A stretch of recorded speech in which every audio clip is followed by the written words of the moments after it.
Bismillahirrahmanirrahim. Assalamualaikum warahmatullahi wabarakatuh. Perkenalkan, nama saya Pan. Baiklah, saya akan menjelaskan materi tentang elektronika analog dan digital. Yang pertama adalah pengertian sejarah perkembangan dan bidang-bidang elektronika. 1. Pengertian elektronika. Elektronika merupakan ilmu yang mempelajari alat listrik arus lemah yang dioperasikan dengan cara mengontrol aliran elektron atau partikel bermuatan listrik dalam suatu alat dan bahan seperti peralatan elektronika, komputer dan lain sebagainya.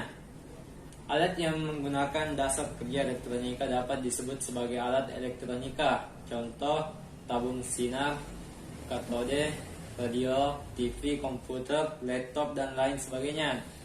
Yang kedua, sejarah perkembangan elektronika.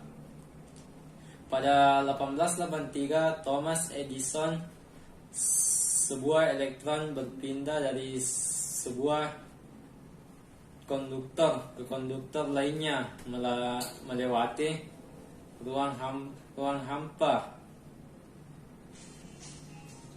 Sebagai penemu sebuah transistor, fungsi transistor sebagai tabung hampa udara, tetapi memiliki ukuran yang lebih kecil dan lebih kuat.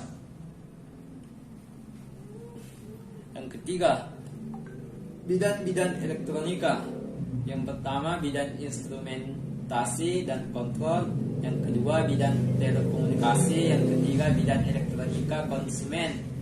Yang keempat, elektronika kuantum. Dan berikutnya, dasar-dasar elektronika. Yang pertama, elektronika dan proton.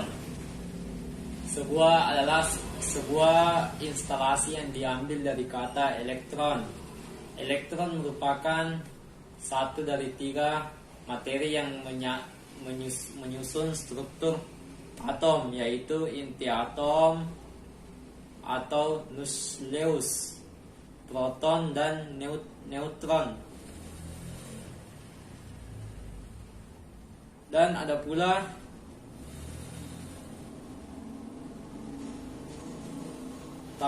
tambah gambar proton dan elektron. Arus listrik dan muatan listrik. Arus listrik adalah suatu aliran yang muncul dari adanya muatan elektron yang mengalir dari titik yang satu ke titik yang lain yang terdapat pada suatu rangkaian.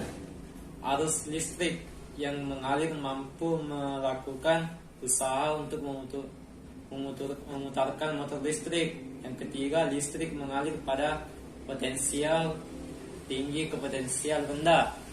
B. Muatan listrik. Muatan listrik adalah kemampuan alat untuk menyimpan atau membuang arus listrik selama waktu tertentu. Yang kedua, arus listrik akan mengalir pada suatu rangkaian membentuk loop tertentu dan ada beban listrik. Yang ketiga, alat-alat tertentu seperti baterai mampu menyimpan muatan listrik dan mengalirkannya. Dan berikutnya, tegangan listrik. Semakin tinggi tegangan listrik, maka semakin besar energi potensial, dikarenakan semakin banyak elektron yang dilepaskan. Sistem satu internasional untuk tegangan adalah volt. Dan klarifikasi komponen elektronika analog. Komponen pasif yaitu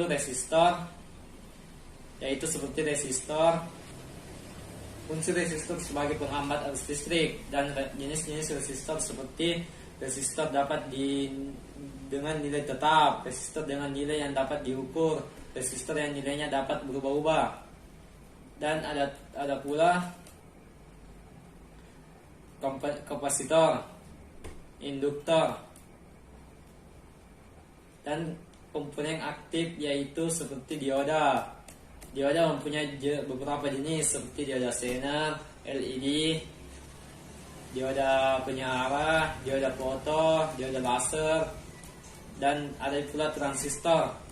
Transistor adalah sebuah komponen elektronika yang mempunyai berbagai macam fungsi.